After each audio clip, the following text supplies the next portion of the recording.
La partie extérieure du sanctuaire, le lieu saint, nous parle de la vocation terrestre de l'Église. La partie intérieure, ou lieu très saint, nous parle de sa vocation céleste. L'Église du Seigneur Jésus-Christ a ce double service. Nous avons à effectuer des travaux sur la terre et en même temps, nous avons à accomplir une vocation céleste. Les deux vont de pair. Certains sont tellement occupés avec les choses terrestres qu'ils en oublient le caractère et la nature de leur vocation. D'autres sont préoccupés du céleste et oublient le terrestre. Mais les deux vont ensemble, à condition que le divin plan pour l'Église soit manifesté. Il nous faut considérer en premier lieu notre vocation céleste. Dans Apocalypse chapitre 4, une vision céleste est accordée à l'apôtre Jean. Il voit dans le ciel un trône central et 24 trônes tout autour, puis un arc-en-ciel au-dessus des trônes et cette lampe ardente devant lui. Ici, nous avons l'Église glorifiée dans le ciel et révélée à Jean. Chacun est invité à avoir une part dans ce sanctuaire. Au chapitre 3 de l'Apocalypse, verset 21, notre Seigneur dit à Jean, « Celui qui vaincra, je le ferai asseoir avec moi sur mon trône, comme moi j'ai vaincu et je me suis assis avec mon Père sur son trône. » C'est la promesse de notre Seigneur à son Église, promesse donnée à Jean, l'apôtre, sur la terre. Au chapitre 4, il est enlevé dans les cieux et voit le trône ainsi que ceux qui sont assis dessus. Chaque détail a une grande signification spirituelle. Nous pourrions passer toute une semaine sur ce seul sujet afin d'obtenir un rapide coup d'œil du sanctuaire et du trône. Considérons le trône central, les 24 trônes autour, ainsi que les 24 anciens assis, des couronnes d'or sur leurs têtes.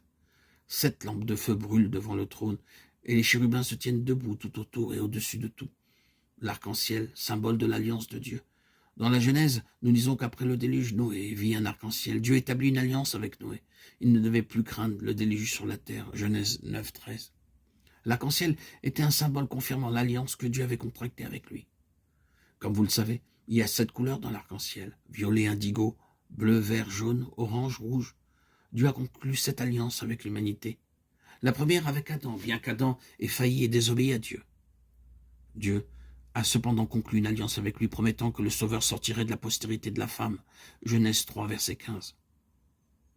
En vertu de l'alliance de Dieu avec Adam, notre Seigneur Jésus-Christ vint sur la terre. Ensuite, la seconde alliance fut conclue avec Noé. Dieu dit, « Je ne détruirai plus la terre par le déluge. » Genèse 9, 15. Aujourd'hui, la terre est pleine de péchés et la situation est pire maintenant. Mais à cause de son alliance avec Noé, Dieu fit preuve de longanimité. Si cela n'était pas, la terre aurait été détruite depuis très longtemps. Dieu établit une troisième alliance avec Abraham. De ta postérité, toutes les nations de la terre seront bénies. Genèse 22, 18. Le Seigneur Jésus-Christ est issu de la postérité d'Abraham et toutes les nations sont bénies en lui. La quatrième alliance fut avec Moïse. Je lèverai un prophète comme toi, Deutéronome 18, 18.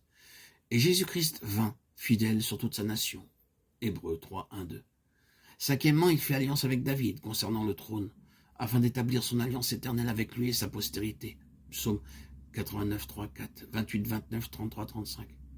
Ceci typifie de nouveau le Seigneur Jésus-Christ. Sixièmement, une alliance fut conclue avec le Fils de Dieu lui-même. Demande-moi, je te donnerai des nations pour héritage.